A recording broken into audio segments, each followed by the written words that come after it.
نبينا محمد وعلى آله وصحبه أجمعين.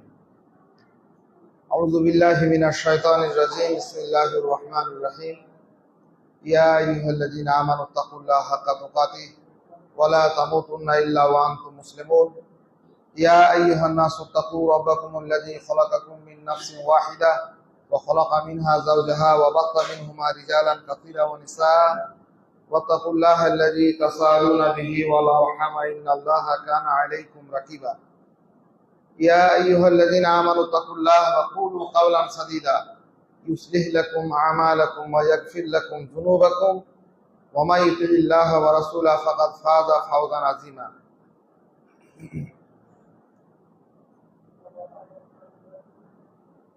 সম্মানিত ওলামায়ে দ্বীন, আমাদের সংগঠনের মাদ্রাসার গ্রামের বেশ কয়েকজন আলেম রয়েছেন, তাদের সঙ্গে আমরা বসেছি। আলেমদের মজলিসে দ্বীনি আলোচনার জন্য আমাদেরকে আল্লাহ সুবহানাহু ওয়া তাআলা বিশেষ অনুগ্রহে বসার সুযোগ দিয়েছেন, আন্তরিকভাবে আমরা জ্ঞাপন করি আলহামদুলিল্লাহ। অনেক দরুদ সালাম বিবর্ষিত হোক নবী মুহাম্মদুর রাসূলুল্লাহ সাল্লাল্লাহু আলাইহি সাল্লামের উপর, যার ইত্তেবা এবং ইতাআতের উপরেই মানুষের জীবনের সমস্ত কল্যাণ দুনিয়া এবং আখিরাতের সবকিছু নির্ভরশীল। দুনিয়ার সর্বোচ্চ ভালোবাসা যেমন তার উপরে অপরিহার্য, তেমনি একনিষ্ঠ তার ইত্তেবা অনুসরণের মধ্যেই মানুষের সার্বিক কামিয়াবিও নির্ভরশীল। আল্লাহ সুবহানাহু ওয়া তাআলা এই মর্মে আমাদেরকে অবগত করিয়েছেন। সেই নবী মুহাম্মদুর রাসূলুল্লাহ সাল্লাল্লাহু আলাইহি সাল্লামের উপর অনেক দরুদ সালাম বিবর্ষিত হোক। আল্লাহুম্মা সাল্লি আলাইহি আল্লাহুম্মা বারিক আলাইহি। দুনিয়ার সব কথা সবাই যে জানবে এটা ঠিক নয়, আর পৃথিবীর অধিকাংশ সত্যই অধিকাংশ মানুষ জানে না, এটাই ঠিক কথা। অবশ্য সবটা সবাই যে না জানলে খুব ক্ষতি হয়ে যাবে তাও নয়, কিছু কথা কিছু মানুষকে জানলেও চলে, আর কিছু মানুষ সার্বিকভাবে কিছু কথা সকলকে জানতে হয়। যারা জানার তারা অবশ্যই জানবেন, যারা জানানোর তাদেরকে জানাতে তারা দায়বদ্ধ। অনেক কথা শুনে আপনার মনে হতে পারে এই কথাটা আমার জন্য খুব একটা দরকারি নয়, আপনার জন্য দরকারি নাও হতে পারে, এটা স্বাভাবিক। আমাদের এই মানুষের যে শরীর, আল্লাহ সুবহানাহু ওয়া তাআলা বলেছেন ওয়াফি আনফুসিকুম আফালা তুবসিরুন, নিজের দিকে তাকিয়ে দেখো না, চিন্তা ভাবনা করো না। অনেক কর্মকাণ্ড চলে ভিতরে, আমরা জানি না, অধিকাংশ মানুষই জানে না। কিডনির কি কাজ, ফুসফুসের কি কাজ, লাংস কি করে কাজ করে, হৃদস্পন্দন কেমন করে স্পন্দিত হয়, তার কটা প্রকোষ্ঠ আছে, কোন দিয়ে কোন রক্ত প্রবাহিত হয়, কে জানে? শরীরটা আমার, কিন্তু আমি জানি না। কে জানে বললে হবে না, কাউকে না কাউকে জানতে হবে। না জানলে সবাই কিন্তু বিপদে পড়বে। এমন কিছু কথা ইনশাআল্লাহ তাআলা আজিজ আলোচনা করব। আমরা এই সভাটা মাঝে মাঝে হয়ে থাকে হুগলি জেলার নানান প্রান্তে। এই সভাটা আয়োজন যারা করেন তাদের একটা নাম আছে, জামিয়াতে আহলে হাদিস। এই সভাতে যে গ্রামগুলোতে সভাগুলো হয় সাধারণত, বিশেষ করে বালিয়াকাড়ি, মুসর, দেউডাঙ্গা, নারায়ণপাড়া, সোনপুর, খরসাট, গন্ধপুর, রসুলপুর, মুসর, এদিকে ভোয়াগাছি, এই সমস্ত গ্রামগুলোতে হয় আলহামদুলিল্লাহ। তো এই গ্রামগুলোতে যে সভাগুলো হয়, প্রচুর লোকজন একদম সমাগম টইটম্বুর হয়ে যায়, তা হয় না। এতে হুগলির অনেক মানুষ নানান প্রান্তে অনেক সময় প্রশ্ন করে, আপনাদের এই সভাগুলোতে লোকজন নেই কেন? শুধু এইগুলো তো নয়, আহলে হাদিসদের মঞ্চে, আহলে হাদিসদের আয়োজিত কোনো বিষয়ে মানুষের লোকের সঙ্গে এই কটা কেন? ওই আরো অন্যান্য জামাত আছে, আরো অন্যান্য দল আছে, লোক ছাপিয়ে পড়ছে, টইটম্বুর ওভারফ্লো হচ্ছে, এটা কেন? কারণ আছে, এটা আপনাকে জানতে হবে। আপনার না জানলে হয়তো ক্ষতি, আপনার না বয়ে যায়, আমার বয়ে যায়, আরো অনেকের বয়ে যায়, এটা আপনাকে উপলব্ধি করতে হবে। জামিয়াতে আহলে হাদিস নয়, আহলুল হাদিস বলে পৃথিবীতে যারা পরিচিত, তারাই বা কারা? মুসলিম উম্মার মধ্যে এরা কি নতুন স্বঘোষিত কোনো দল? এরা কি নিজেরা নিজেদেরকে কোথাও বলেছিল, এদের পূর্বসূরীরা কত বই লিখতে গিয়ে, কোনো আর্টিকেল রচনা করতে গিয়ে, কোনো মসজিদ তৈরি করতে গিয়ে এরা নিজেরা বলেছিল যে আমি আহলুল হাদিস? না। কেউ বলেছেন শাফি, নিজের নামে লিখেছেন। কেউ লিখেছেন আমি হামলি লিখেছেন, কেউ জাবরিয়া লিখেছেন, কেউ মুতাজিলি লিখেছেন, কিন্তু আহলুল হাদিসরা তো লেখেননি। তারা স্বঘোষিত তারা ছিলেন না। কে ঘোষণা দিয়েছিল? মানুষ বলেছিল। কারা বলেছিল? কোরআন এবং সুন্নাহর যারা অনুসারী ছিলেন তারা বলেছিলেন এরা আহলুল হাদিস। কখন বলেছিলেন? যখন কোরআন এবং সুন্নাহ থেকে মানুষ দলে দলে বিভক্ত হতে শুরু করেছিল তখন বলেছিলেন। আপনি নিখুঁত ইতিহাস চর্চা করুন, কবে থেকে কিভাবে তাদেরকে আহলুল হাদিস বলতে হলো, আর বলতে হলোই কেন? কেন এমনি মুসলিম বললে চলতো না? না, চলেনি। চলেনি বলেই তারা বলেছিলেন। কখন চলেনি? যেমন আমরা এখন অনেকগুলো শব্দ ব্যবহার করি, মিনারেল ওয়াটার বলি, আর পানি বললে আর হচ্ছে না, পানি বলতে কি না কি দিয়ে দিচ্ছে, তো আমরা মিনারেল ওয়াটার দিচ্ছি। অজস্র জিনিস আমরা বলছি, খাঁটি দুধ দেন, কেন বলছি? খাঁটি শব্দটা যোগ করতে হচ্ছে, দুধে আপনি পানি মিশিয়ে দিচ্ছেন। ইসলামের স্বচ্ছতা সরোবরে, ইসলামের স্বচ্ছ সলিল স্রোতস্বিনীর সেই ধারাতে মানুষ একটা সময় সাহাবায়ে কেরামদের পরে পরেই সেই যুগে মানুষ ভেজাল মেশাতে শুরু করলো। কিসে ভেজাল মেশালো? আকীদাতে ভেজাল মেশালো, তাওহীদে ভেজাল মেশালো, সুন্নাতে ভেজাল মেশালো, মুআমালাতের নানান কাজকর্মে, বিয়ে শাদী, জানাজা, ওসর, ফিতরা, যাকাত, নামাজ, রোজা, চতুর্দিকে একটার পর একটা যখন ভাঙতে শুরু করলো, নিছক পবিত্র কোরআন এবং সুন্নাহর উপরে যারা দাঁড়িয়ে রইলেন তাদেরকে আহলুল হাদিস বলে চিহ্নিত করা হলো। আপনি আহলুল হাদিসের নাম না নিতে পারেন, আহলে হাদিসের জামাত আপনার বসতে আপত্তি হলে বসবেন না, সেটা কারোর উপর জবরদস্তি কিছু নেই। কিন্তু যে কটা মানুষ সারা পৃথিবীতে, পশ্চিম বাংলাতে বিভিন্ন নামে, এবং শুধু এই নামেই নয়, সারা দেশে, সারা সোসাইটিতে, সারা পৃথিবীতে এদের আরো একাধিক নামে এরা প্রচারিত হতে লাগলো। কোথাও এদের নাম হলো আনসারুস সুন্নাহ, কোথাও এদেরকে বলা হলো মুহাম্মাদি। মুহাম্মাদি নাম কেন বলা হলো? এরা প্রতিটি কাজ করতে গিয়ে মুহাম্মাদুর রাসূলুল্লাহ সাল্লাল্লাহু আলাইহি ওয়াসাল্লাম কি করতেন সেটা দেখতেন, এইটা ছিল এদের অপরাধ। আকীকা করতে গিয়ে মুহাম্মদ সাল্লাল্লাহু আলাইহি ওয়াসাল্লাম যুগে কেমন আকীকা করা হতো, ফিতরা তিনি কেমন করে দিতেন, তার সাহাবায়ে কেরাম তার উপস্থিতিতে কেমন করে দিতেন, প্রত্যেকটা কথায় মুহাম্মদ সাল্লাল্লাহু আলাইহি সাল্লামের নামের মানুষটিকে উল্লেখ করতেন। এই জন্য এদেরকে পৃথিবীর একটা অঞ্চলে বলা হয় মুহাম্মাদি, একটা অঞ্চলে বলা হয় ফারাজি। আমাদের দেশে কেন? ফরজের প্রতি এরা ছিলেন অত্যন্ত অধিক যত্নবান। 100 রাকাত নামাজ পড়াতে এরা অত গুরুত্ব দেয়নি, ফরজ তরক করার ব্যাপারে এরা গুরুত্ব দিয়েছিল। কেউ 1000 রাকাত নামাজ পড়ে, রজবের মাসে, শাবানের মাসে, অমুক মাসে, তমুক মাসে 100 রাকাত, কখনো 200 রাকাত, অদ্ভুতের কাণ্ড করতে করবে। কিন্তু একটা সম্প্রদায়, একজন মানুষ, একটা জনপদ, তারা সর্বপ্রথম গুরুত্ব দিলেন সেই গুরুত্বটা যে গুরুত্ব নবী মুহাম্মদ রাসূলুল্লাহ সাল্লাল্লাহু আলাইহি ওয়াসাল্লাম দিয়ে গিয়েছিলেন ফরজের প্রতি। এই প্রত্যেকটা ফরজ ইবাদতকে অত্যন্ত যত্নশীলতার কারণে এদের নাম হলো ফারাজি। ফারাজিদের নামে স্বাধীনতা আন্দোলনের ইতিহাসের চ্যাপ্টার আছে। আর কি নাম দেওয়া হলো? আনসারুস সুন্নাহ। এরা সুন্নাহর পরিপূর্ণ সহযোগিতা করেছে, যেখানে সুন্নাহ আছে সেখানে সহযোগিতা করেছে, সে যেই হবে হোক, কোনো মাযহাব দলগোত্র নয়। সুন্নাহর আমল হলে সেখানে, সে বিয়ে পড়ানো হোক, জানাজা পড়ানো হোক, মাইয়েতের দাফন করা হোক, আকিকা দেওয়া হোক, সালাত সিয়াম পড়ানো হোক, জুমার খুতবা দেওয়া হোক, যেখানেই সুন্নাহ দেখেছে সেখানে এরা আন্তরিকতার সঙ্গে জড়িয়ে পড়েছে। এই জন্য এদের নাম হলো আনসারুস সুন্নাহ। আর কিছু লোক পরবর্তী যুগের গালাগালি হিসাবে দিল, এরা বললো লা মাযহাবি। সত্যি ভালো নাম দিয়েছে একটা, এদের কোনো মাযহাব নাই, তুই মাযহাব। এরা মুহাম্মাদি তো মাযহাব, এদের মাযহাব হচ্ছে মুহাম্মাদের মাযহাব, এদের মাযহাব হচ্ছে সাহাবায়ে কেরাম রাদিয়াল্লাহু তাআলা আনহুদের মাযহাব, এদের মাযহাব আল্লাহ রাসূল সাল্লাল্লাহু আলাইহি সাল্লাম রেখে যাওয়া মানহাজ। বুঝতে গেল? আর কি হলো? গয়র মুকাল্লিদ, এরা তাকলিদ করেনি, এটাও একটা নাম দিল। আর সর্বশেষ উপমহাদেশে, ভারত, পাকিস্তান, বাংলাদেশে এদের নামে আর একটি দুর্নামপূর্ণ, অত্যন্ত দুর্গন্ধপূর্ণ নাম দেওয়া হলো, তার নাম হচ্ছে ওয়াহাবি। এর ইতিহাস অনেক লম্বা চওড়া। মোহাম্মদ বিন ওয়াহাব, তিনি ছিলেন নাজদির মানুষ, সংস্কার আন্দোলনের তিনি একজন পুরোধা ব্যক্তিত্ব ছিলেন। আর সেই সময়ে আমাদের দেশের লোকরা কোথায় যেতেন? হজ করতে যেতেন, এখনকার যেমন যাচ্ছে তেমনি যেতেন। তো আমাদের এই উপমহাদেশের মধ্যে এই বাঙালিরাও কিছু কিছু সব হজ করতে গিয়েছিলেন। হাজি শরীয়তুল্লাহ গিয়েছিলেন, মীর নিসার আলী গিয়েছিলেন, ওই দুদু মিয়া বলে ইতিহাস শেখাতে এরা গিয়েছিলেন। হজ করতে গিয়ে মক্কা মদিনাতে এরা একটা নতুন জিনিস দেখে এলেন, এদের কাছে নতুন। এরা আমাদের দেশে যখন থাকতো তখন এখানে চলমান ইসলামের পদ্ধতিগুলো ওই রকম, কি অমুক বলেছেন আর তমুক বলেছেন, বছরের পর বছর, যুগের পর যুগ। আমরা তো কদিন আগে এসেও দেখলাম মরা খাওয়ার তাণ্ডব চলতো। মানুষ মরলে শকুন যেমন হাজির হয়, তেমনি করে আলেম ওলামা হাফেজরা হাজির হয়ে যেত। কি গো, হাজির হয়নি? হাজির হয়েছে।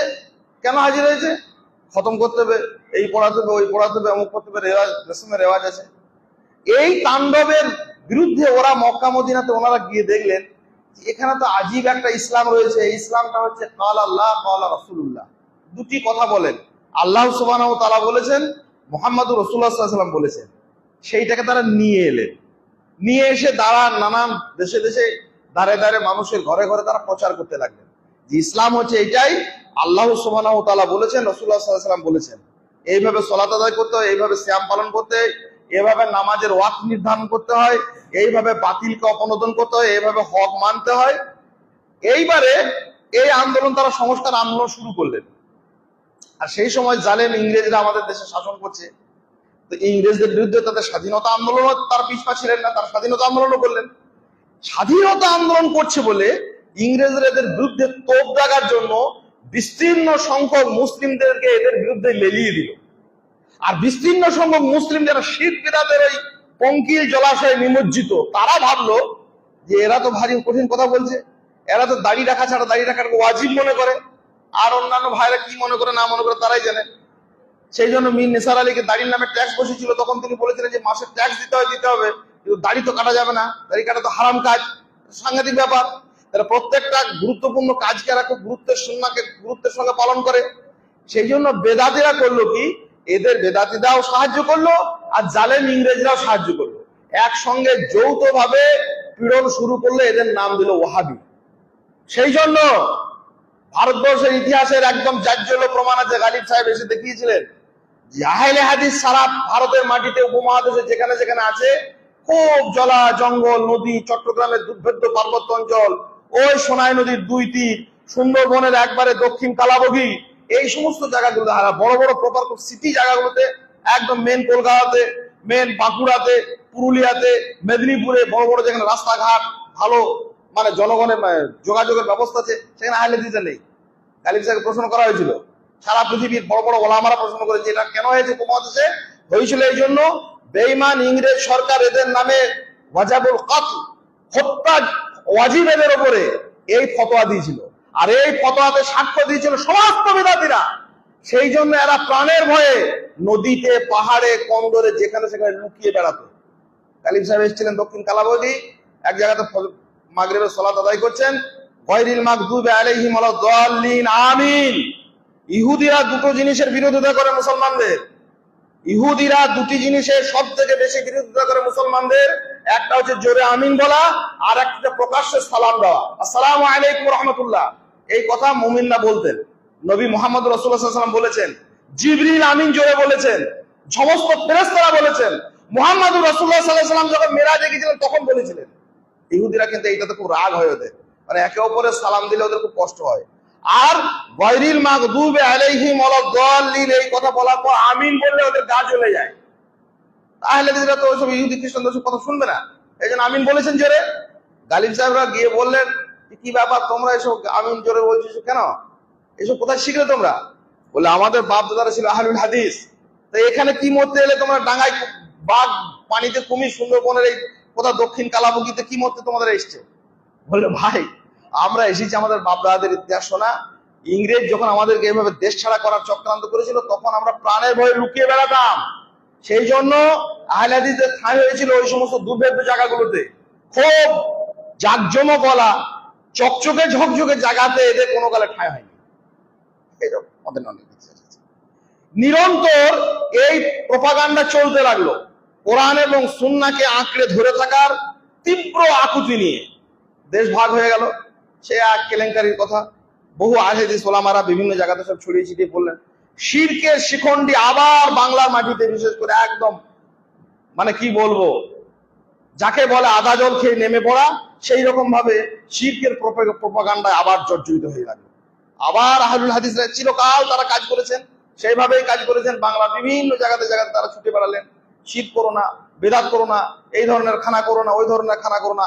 এবং নিজেদের মসজিদের রেকর্ডে তারা লিখেছেন, মিস্ত্রিগঞ্জের মসজিদ যখন হয়, মিস্ত্রিগঞ্জের মসজিদটা হুগলিতে, ওসব জায়গায় জেটেওয়ালাদের, জেটের লোকরা গিয়ে ওখানে তখন সাক্ষ্য দিয়ে এসছে যে এই মসজিদে রেকর্ড হবে, এবং মৌলানা সব জানে, দলিল দস্তাবেজ সব দেখালো।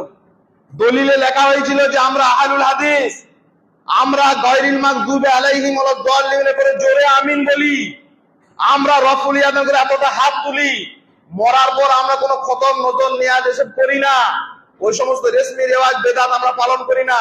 এই হচ্ছে আমাদের আহলুল হাদিসদের পরিচয়।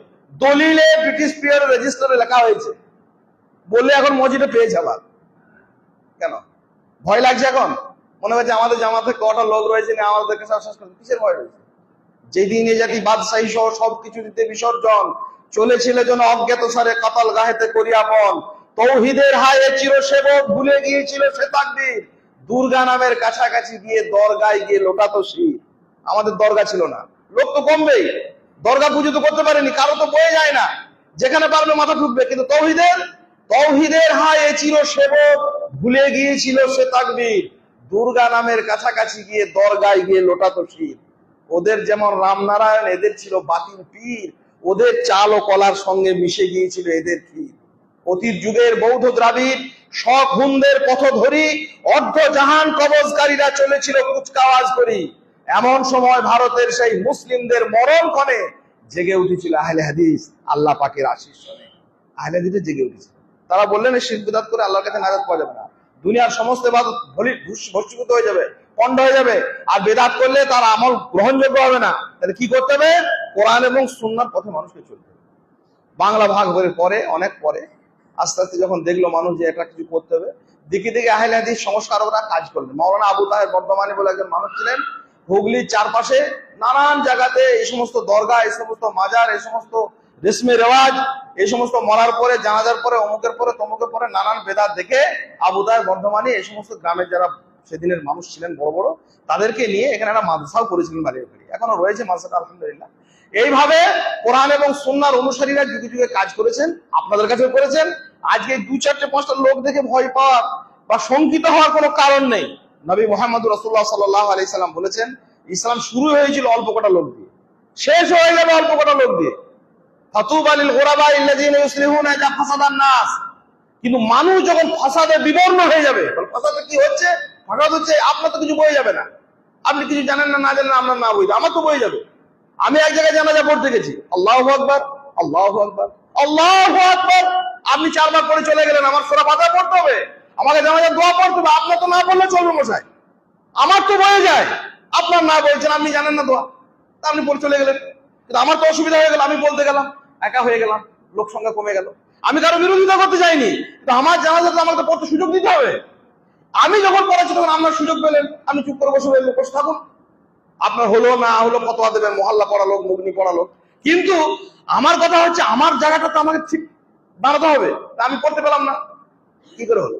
আপনার বয়ে না গেলেও কোরআন এবং সুন্নাহর অনুসারীদের বয়ে গেছে। সেই জন্য বিভিন্ন ভাবে তাদের লোক সংখ্যা কমেছে। জন্ম থেকে মাথায় কপালে বড় কালো দাগ দিলেন, আমি নিষেধ করলাম যে এটা শিরক। এটা কেন দিচ্ছেন এত বড় কালো দাগ? এটা কি জিন না আসার, বদনজর না লাগার এটা কি তরিকা? রাসূল সাল্লাল্লাহু আলাইহি ওয়াসাল্লামের এটা পদ্ধতি? লোহার বড় বড় পৈতে বেঁধে দিলেন, ঘরের দেওয়ালে পেরেক পুঁতে দিলেন, তাবিজ কবজে তার গলা ধূসরিত করে দিলেন, তার ঈমান আকীদাকে। আমার তো হয়ে গেল, আমি বললাম, সেনেটে গেলাম, ওই তেউডাঙ্গায় গেলাম, ওই নারায়ণপাড়ায় গেলাম, বললাম এইসব কি করছেন? একটা দেওয়ালে চারিদিকে পেরেক পুঁতে রেখেছে, আগে পেরেক পুঁতে রেখেছে কেন? বলে জিন পালাবে। ধর্ম ব্যবসায়ীরা নিজের রমরমায় ব্যবসা চালালো, অসুবিধা হলো। ফতোয়া ফারাজে কোরআন সুন্নাহর কোন দিকটাতে মানুষ মরলে গন্ডগোল হলো, জানাজা পড়তে গিয়ে গন্ডগোল হলো, তাবিজ কবজে গন্ডগোল হলো, সলাতের ওয়াক্ত নিয়ে মসজিদে, পাশের একটা মসজিদ, এক জায়গা থেকে মামুদি করি, একই সঙ্গে মোটামুটি দেখছি সাহারির সময় আজান দিচ্ছে। সাহারির আজান হচ্ছে, ভালো করে মনে রাখবেন, নামাজের টাইম টেবিল মুমিনদের প্রত্যেকটা বাড়িতে থাকবে। আপনি একটা সহজ সরল কথা জেনে রাখবেন, সূর্যোদয় এবং সূর্যাস্ত যদি রমাজান মাসে প্রতিদিন পরিবর্তন হয়, তো রমাজানের পরে কি সূর্যোদয় আর সূর্যাস্ত পরিবর্তন হয় না? তাহলে একটা টাইম করে দিয়ে আপনি মাসের পর মাস চালিয়ে দিচ্ছেন কি করে? আমরা বলতে গেলাম সংখ্যা কমে গেলাম, সব জায়গাতে কমে গেছি তো বয়ে যায়নি কিছু, কি বয়ে গেছে? মাগরিবের যেদিনে ঈদের সালাত আরম্ভ হলো, সাহারির আজান হচ্ছে ঠিক টাইমে মোটামুটি আলহামদুলিল্লাহ সব মসজিদে হচ্ছে 2-5 মিনিট আগে, 1-8 মিনিট হতো আগে পিছে। তার যেই রমাজান শেষ হলো, সওয়াল শুরু হলো, সেই দেখছি টাইমের পার্থক্য। এক মসজিদ দিচ্ছে 3:15-তে, এক মসজিদ 3:45-এ। কেন দিচ্ছেন? সারা বছর তো মানুষ রমজান সিয়াম পালন করে, বিভিন্ন অন্যান্য নফল সিয়াম পালন করে। মহিলারা তাদের কাজা সিয়ামগুলো, রোজাগুলো রাখে। কি করে রাখবে? মাগরিবের আজান আপনি কি ইচ্ছা মতো দিলেন। মক্কাতে গিয়ে, কাবাতে গিয়ে আপনার বয়ে যায়নি, আমার তো বয়ে গেছে, সেই জন্য এসেছি। খুব কষ্ট করে পানিতে ভিজে ভিজে প্রচুর বৃষ্টি হচ্ছিল, এই কথাটা বলবার জন্য এলাম। আপনার বয়ে না গেলে আমার তো বয়ে যাচ্ছে, কোরআন এবং সুন্নাহর অনুসারে তো বয়ে যাচ্ছে। মাগরিবের আজানে, ফজরের আজান তো দূরের কথা, মক্কাতে, কাবাতে, কাবার চত্বরে বসে বসে বিভিন্ন রুমগুলো ঘুরছি। কদিন ছিলাম? 16-18 দিন। ও বাবা, সব মজলিস বসেছে, দেওয়ালে লিখে দিয়েছে আসর কি বা দার্স কি, দার্স কি, দার্স কি, কিসের দার্স? নামাজের টাইম টেবিল টাঙিয়ে রেখেছে মক্কার পাশের ঘরে। আসরের নামাজ হবে এতটাই, জোহরের হবে এতটাই, মাগরিবের হবে এতটাই, ইশারার হবে এতটাই। হ্যাঁ, ওই টাইম টেবিল টাঙানো রয়েছে কেন? বলে আমরা তো আপনাদের আসরে আমরা আসর করবো না। আল্লাহর ঘরে গিয়ে তার নিয়ে করলেন, আমি বলবো না, আমার জাতিকে সতর্ক করবো না। আপনার পকেটে পয়সা যে আমরা বিয়ে হয়েছে, আত্মীয় স্বজন হয়েছে, বন্ধু বান্ধব হয়েছে, আপনি বেদাত করুন না, আমার কোনো যায় আসে না। আমার জাতিকে সতর্ক করার দায়িত্ব আছে। আপামর বাংলাভাষী মানুষের কাছে কণ্ঠে পৌঁছে দিয়েছে, আজও বলে যাচ্ছি। কেন বেদাতীদের সঙ্গে এত সংস্রব? কেন গাটের পয়সা খরচ করে তাদের সঙ্গে এত লুলুপুতু তৈরি হচ্ছে? কিসের লোভে? আপনি কারখানা খুলেছেন, আপনি মাদ্রাসা খুলেছেন, আমার মাদ্রাসা খুলেছেন, টাকা দিচ্ছে। আপনি আরো হোস্টেল খুলেছেন, টাকা দিচ্ছে। আপনার ব্যবসায় সহযোগিতা করছে, আপনাকে টাকা দিচ্ছে। আমার কোনো কারখানা নেই, আমি কোনো কারখানা চালাই না, আমি নিজেই কারখানা। অতএব মৃত্যুর আগে পর্যন্ত জবান যতদিন চলবে বলবো। আল্লাহর ঘরে গিয়ে, আল্লাহর ঘরে যে কাবাব নামাজ হয়েছে, সেই ওয়াক্তে আপনি নামাজ পড়েননি। আপনি কে? আপনার বেদাতের কথা আমি বলবো না, কে বলবে? আইলাদিরা বলবে। কিয়ামত যতদিন আসবে, নবী সাল্লাল্লাহু আলাইহি ওয়াসাল্লাম বলছেন, তুবা লিল গুরাবা আল্লাযিনা ইউসলিহুনা ইযা ফাসাদান নাস। মানুষ যখন ফাসাদ করবে, এগুলো ফাসাদ। নামাজের ওয়াক্তে নামাজ না পড়াটা ফাসাদ। কেন আপনি ফাসাদ করলেন? আপনি বলতে পারেন আমি নামাজটা পড়তে পারিনি, ভুল হয়ে গেছে। কিন্তু আল্লাহ সুবহানাহু ওয়া তাআলার ঘরে যেখানে 1 লক্ষ গুণ নেকি বেশি হবে, যেখানে দুনিয়ার শ্রেষ্ঠতম মানুষেরা যেখানে সালাতের ইমামতি করছে এখন আলহামদুলিল্লাহ, সেই রকম জায়গাতেও গিয়ে আপনার টাইম পছন্দ হচ্ছে না। আপনি বলছেন না ফজরের ওয়াক্ত আছেন, আমার রুমের পাশের রুম বসে রয়েছে, ডাকছি আগে যাবেন না, চলুন। না, আর একটু পরে পড়বো, আপনারা পড়ে নেন। কিসের কথা? কাজেই লোক সংখ্যা এই জন্য কমে গেছে। ওই 2-4টে লোক থাকবে, আলহামদুলিল্লাহ, লোক নিয়ে তো আমার কোনো দরকার না, আমার তো ভোট নাই, আর আমার টাকা পয়সার ওরকম চাঁদা আদায়ও নাই। কাজেই লোকের সংখ্যা কমে যাওয়ার কোনো ব্যাপার না। বলে আলে দিনে কি করেছে, কিছু কিছু কাজ করেছে আলহামদুলিল্লাহ। আল্লাহর জমিনে যেটা করার দরকার ছিল, নবী রাসূল আলাইহিস সালাতু ওয়াত তাসলিমরা যে কাজগুলো করেছেন, মানুষের কাছে কোরআন এবং সুন্নাহকে, সব জিনিস আপনি জানবেন এটা জরুরি নয়, সকলের পক্ষে নয়। রবকে আপনাকে জানতে হবে, রবকে জানতেই হবে। কারণ রবকে একবার জেনেছিলাম কোথা? আলামে আরওয়াতে আল্লাহ নিজে পরিচয় দিয়েছিলেন, বলেছিলেন সমস্ত রূহগুলোকে ডেকে, আলাস্তু বিরাব্বিকুম, আমি কি তোমাদের রব নই? তখন সবাই বলেছিলাম যে হ্যাঁ, আপনি আমাদের রব। তারপরে ভুলে গেল মানুষ। তারপরে এবার সেই ভুলে যাওয়া পথচ্যুত মানুষদেরকে রবকে চেনানোর জন্য আল্লাহ সুবহানাহু ওয়া তাআলা যুগে যুগে নবী রাসূলদেরকে পাঠালেন রবের পরিচয়টাকে স্পষ্ট করার জন্য। এখন যদি বলে আমি রব চিনবো না, তা বললে হবে না। জমি না চিনতে পারেন, জায়গা না চিনতে পারেন, দেশ না চিনতে পারেন, আরো অন্যান্য ভুল হতে পারে, রবকে চিনতেই হবে। কবরে গিয়ে প্রথম প্রশ্ন হবে সবারই, আমার রব, তোমার রব কে ছিল? রবকে পরিচয়, তো রবের পরিচয়, যে কোনো সত্তার পরিচয়ের জন্য 2টি জিনিস জরুরি। একটা হচ্ছে তার অবস্থান, তিনি আছেন কোথায়, আর একটা হচ্ছে তার নাম। আপনি যদি বলেন, এগুলো সূক্ষ্ম কথা, সকল মানুষ না জানতে পারে, কিন্তু আমাদের জানার জন্য দায়বদ্ধ। আপনি যদি মনে করেন যে কোনো মানুষকে আমি চিনি, আগে অমুক লোকটাকে চেনেন? হ্যাঁ চেনেন। কোথায় বাড়ি? জানি না। কি নাম? চিনি না। নামও জানেন না। এখন একটা ভালো ডাক্তার আছে, খুব ভালো, খুব ভালো ডাক্তার। কি নাম ডাক্তার বাবু? আমি জানি না। কোথায় বসেন? তাও জানি না। কিসের পরিচয় আমরা জানা হলো? আপনাকে যদি কেউ বলে আল্লাহ কোথায় আছেন, আপনি যদি বলেন আমি জানি না, আল্লাহ যেখানে থাকবে থাকে, পাতালে থাক, আর পাহাড়ে থাক, আর নদীতে থাক, আর গর্তে থাক, আর গুহাতে থাক, বিপদগ্রস্ত তো আপনি, নিজেও বিপদে বলেন, অন্যকে বিপদে ফেলছে। আল্লাহ নিজে আল্লাহ পরিচয় দিচ্ছেন, সত্তাগত পরিচয়। পরিচয়টা কি? যে আল্লাহ কোথায় আছেন, আর রহমান আলাল আরশি ইস্তাওয়া, আরশে। এই পরিচয়কে স্বীকার করতে বাধ্য, স্বীকার করতে ইচ্ছা গেল না। অধিকাংশ বেদাতি মানুষ, তাদের আর নাম করে লাভ নেই, তারা ওয়াহাদাতুল ওজুদে বিশ্বাসী, ইত্তেহাদ ওয়াল হুলুল, মিশে যাচ্ছে সব আত্মার সঙ্গে পরমাত্মা মিশে গেল। ফানা ফিল্লাহ, মানে আমি আল্লাহর মধ্যে ঢুকে গেলাম, আল্লাহ আমার মধ্যে ঢুকে গেল, নাউজুবিল্লাহ। আর কি, আল্লাহ সর্বত্র, পাহাড়ে, গুহাতে, কন্দরে, অমুকে তমুকে। এতে সুবিধা কি হলো? এতে সুবিধা হলো বেদাতীদের যে হ্যাঁ আল্লাহ সব জায়গাতে আছে। সেই জন্য ইটি আছে, কাঠে আছে, সর্বেশ্বরবাদীদের কথা। ইটি আছে, গাছে আছে, কাঠে আছে, পাথরে আছে, লোহাতে আছে, আমাতেও আছে, কবরেও আছে, মাজারেও আছে, খানকাতেও আছে, দরগাতেও আছে। আমি তো বলতে পারলাম না, কারণ এই কথা বলতে আমার জিভ কেঁপে উঠলো। আল্লাহ সুবহানাহু ওয়া তাআলা নিজের পরিচয় দিচ্ছেন যে রহমান আরশে, আর আমি পরিচয় দিলাম যে সর্বত্র বিরাজমান। আহলে হাদিসদের মানহাজ ছিল এটি। যুগে যুগে তারা মানুষের কাছে প্রচার করছে, ভাই আমরা সর্বস্ববাদী হতে পারবো না। আল্লাহ সুবহানাহু ওয়া তাআলা আল্লাহর যে পরিচয় দিয়েছেন তার সত্তাগত পরিচয়, তিনি যেখানে আছেন বলেছেন সেটাই। তিনি আকাশে নামেন, কেমন ভাবে নামেন তিনি জানেন। তার নামা তার মতো, তার হাত তার মতো, তার পা তার মতো, লাইসা কামিসলিহি শাই। কোনো কিছু সামনে উপমা দেবে না। উপমা দিদিকে সামঞ্জস্যবাদী হলো, সর্বেশ্বরবাদী হলো, মুজাসসিমা হলো, মুশাব্বিহা হলো, ওই জাবরিয়া হলো, কাদরিয়া হলো, তাকদীরকে অস্বীকার করলো, একবার তছনছ করলো আকীদাকে আর মানহাজকে। কোরআন এবং সুন্নাহর অনুসারী আহলে হাদিসরা মানুষের আকীদা এবং মানহাজ বিশুদ্ধকরণের জন্য নিরন্তর তারা কাজ করেছে, মানুষের কাছে নিরন্তর তারা কাজ করেছে। আসমা ও সিফাতে গন্ডগোল করলো। রহমানের মানে কি, আর রাহিমের মানে কি, আল গাফফারের প্রকৃত অর্থ কি, আর রাজ্জাকের প্রকৃত অর্থ কি, আল্লাহ সুবহানাহু ওয়া তাআলার সুন্দর নান্দনিক নামগুলো দিয়ে তার পরিচয়, এটা আল্লাহ নিজেই বলেছেন। তোমরা আমাকে ডাকো, লিল্লাহিল আসমাউল হুসনা ফাদউহু বিহা, আল্লাহর অনেক সুন্দর সুন্দর নাম রয়েছে, সেই নামগুলো দিয়ে আমাকে ডাকো। তাহলে আহলে হাদিসদের প্রথম কাজ ছিল মানুষের সর্বেশ্বরবাদীদের হাত থেকে মুসলিম উম্মাহকে বাঁচানো। আল্লাহ সর্বত্র বিরাজিত নন, অথচ অধিকাংশ মানুষ গোপনে হোক, চুপিসারে হোক, আর বিভিন্ন ভাবে হোক, আড়ালে আবডালে হোক, প্রত্যক্ষ হোক বা পরোক্ষে হোক, তারা এই মতবাদকে ধারণা করে যাচ্ছে, পোষণ করে যাচ্ছে। আর সেই জন্য কবরে গিয়ে মৃত মানুষের কাছে তারা দোয়া চেয়েছে, বড় বড় ওলামার নাম নিয়ে, বড় বড় প্রতিষ্ঠানের নাম নিয়ে। আমি তাদের নাম উচ্চারণ করতে চাইছি না। গিয়ে বলেছে না, নিশ্চয়ই উনি দোয়া করতে পারবেন। দ্বিতীয় করেছিল কি, গুজবের হাত থেকে উম্মাদকে বাঁচিয়েছে আহলে হাদিস। গুজবের হাতে, গুজব। শৈশবের রূপকথা চুপ করে শুনতাম, মনে হতো এর বুঝি সবটাই সত্যি। বড় হয়ে দেখলাম, শুনলাম, বুঝলাম আগাগোড়া রং করা মিথ্যেই ভর্তি। কোন কালেও ছিল না সব কথা, কোন কালে, কোশ্চিন কালে এসব ছিল না। আব্দুল কাদের জিলানী শুয়েছিলেন, আর সেখানে গিয়ে একজন মানুষ গিয়ে বলা আসসালামু আলাইকুম, কাদের সাহেব তখন হাতটাকে বাড়িয়ে দিলেন আব্দুল কাদের সাহেব। কি কথা! যুগে যুগে মুহাম্মদুর রাসূলুল্লাহ সাল্লাল্লাহু আলাইহি ওয়াসাল্লাম শুয়েছিলেন, হাতে রুটি রেখে দিয়েছেন, হাতের রুটি আধখান তার হাতে ধরিয়ে দিয়েছেন, আর বড় বড় ওলিয়া উলিয়াদের নামে কিচ্ছার কাহিনীর কারখানা তৈরি করলো। আহলে হাদিস বলেন না, এসব চলবে না। সানাদ থাকতে হবে, দলিল থাকতে হবে, স্পষ্ট মানা যেতে হবে, এবং তারিখ হোক আর হাদিস হোক, যে কোনো কিছুর ক্ষেত্রে সঠিকভাবে তার বর্ণনা পরম্পরা থাকতে হবে, নইলে এসব কথা বলা যাবে না।